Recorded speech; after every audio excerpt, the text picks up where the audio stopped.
everybody. I'd like to pay tribute to Matthew's organisation too. The Daily Express was one of the, I think the phrase is early adopters of the TaxPayers Alliance, and I think together we've picked on some issues quite early which maybe other people haven't noticed, and inheritance tax is a good example. I'm quite sure Europe is another. David Cameron famously said that the Conservative Party shouldn't bang on about Europe.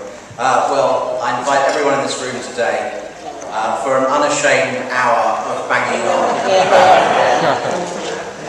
No apologies. And what a lot there is to bang on about.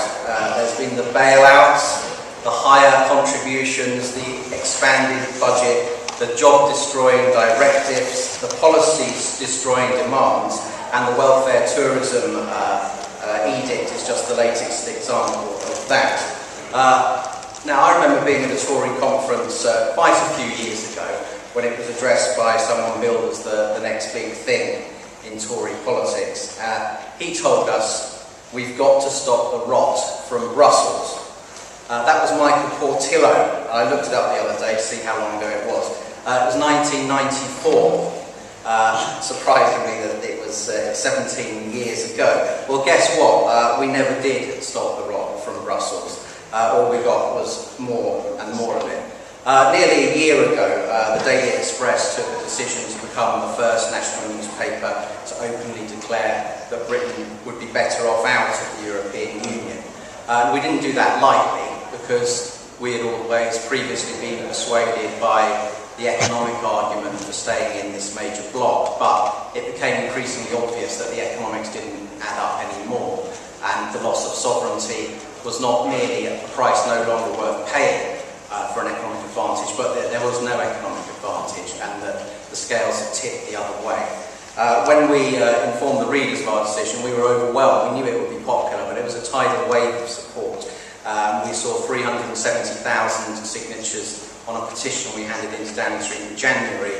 We have another 80,000 on our website, another 33,000 on the Downing Street website, and it's a great bit of progress that the House of Commons is going to now debate before Christmas on whether to have an in-out referendum. And although it may be predictable the vote will be against that, it will be interesting to see some of the MPs from all parties being flushed out. The economics, if I can refer to that again, the people who say we can't leave say, but we need to trade with Europe, and that's certainly true. But I don't think it washes anymore the idea that we wouldn't be able to trade with Europe. After all, we have a £40 billion trade deficit with Europe. We buy a lot more BMWs, alas, than they buy goods and services from Britain. So it really isn't in Europe's interests to close down trade, and we do have a complete right to join the European Free Trade Agreement or the European Economic Area. And Switzerland and Norway, as we've seen, are not doing too badly outside the European Union. The other thing about the economics of the EU is when we joined, Britain was obviously called the sick man of Europe. Now Europe is the sick economic zone of the world, and the proportion of trade done with Europe is the proportion of EU trade as a percentage of world trade is slipping very fast, and that's a long-term trend. This is now an economic twilight zone and an economic model that can't sustain its welfare states, can't pay its way in the world, and yet we have in Brussels a determination for not only ever deeper union, but ever greater regulation. And it's just not sustainable and is seen now as a prosperity destroying rather than enhancing bloc. I want to talk about the politics of Europe, because this is obviously largely a Conservative Party audience. And I say to you, don't believe the liberal media scare stories that this is an issue only for cranks and extremists or whatever else they want to say. If you look at the polls, you will, and we had one on our front page today, you will see a majority of the British people now want out, and 2/3 of the Conservative grassroots and voters want out as well. And it's not a cost-free option to ignore that tide of opinion. I think many of you will probably already have friends who've defected to join the United Kingdom Independence Party. Roughly 10% of the Tory party's membership and indeed electoral support seems to have gone in that direction. And the way the leadership is setting up policy on Europe, I can only see that trend continuing. The UKIP now is, I don't think you will be able to dismiss them as cranks, gadflies, fruitcakes, closet racists, whatever else has been thrown at them in the past, because on their key unique selling point, most Conservatives agree with them. And if you do not give a stronger message on the European Union, I think the prospects for the Conservative Party ever reaching that magic 40% in the polls that might bring you an outright general election victory are rather distant indeed.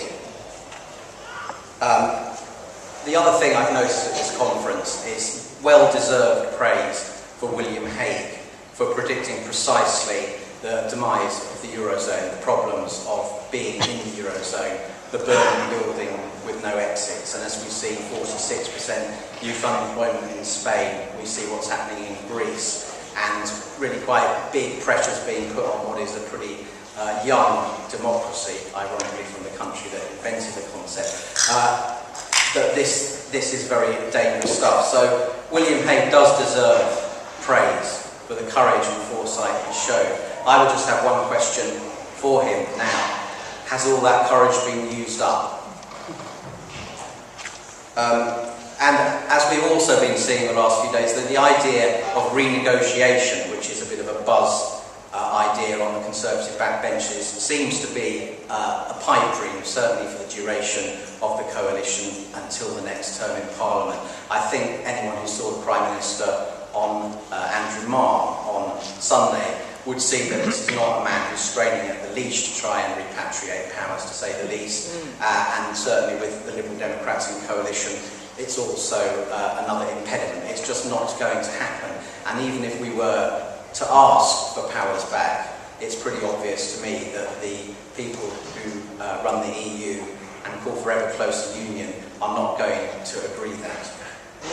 So that brings us to the question that I think, above all, argues for a referendum on in or out, and that is the huge democratic deficit that has built up in this country. I have a few grey hairs on my head, but I was only 9 years old when Britain got a referendum on relations with Europe, and you would have to be in your mid-50s now, at least, to have taken part in that referendum, and you wouldn't have been voting on anything remotely like the Brussels machine has become today. Not a common market, but an ever closer union. And I think it's degraded our democracy and massively undermined trust in our politicians that they haven't had the courage to sell their case for European engagement through the EU, if that's what they believe in, to the British people. They have not dared to trust the common sense of the British people. If their case was persuasive, then I have no doubt they would carry the day. The fact that every party seems to promise referendums and they never seem to happen tells us a lot, and the British people aren't stupid. They can smell the fear of the political class. I would just like to conclude by saying something about the Prime Minister's speech on Wednesday.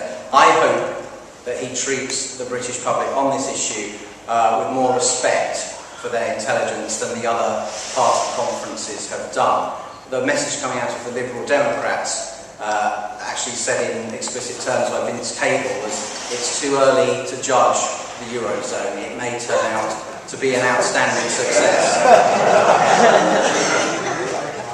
The message coming out of the Labour Party conference from Ed Miliband really was, we don't want to talk about Europe.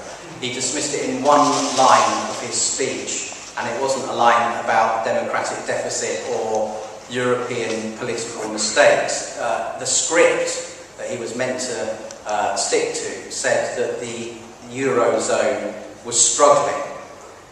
That's somewhat of a euphemism. In the event, he couldn't even bring himself to say that. He said the Eurozone was facing challenges.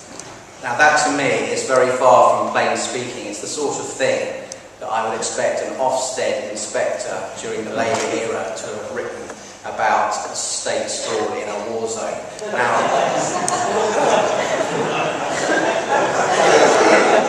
facing challenges, we now have an education secretary whose one of his many merits is to demand plain speaking and more honest standards.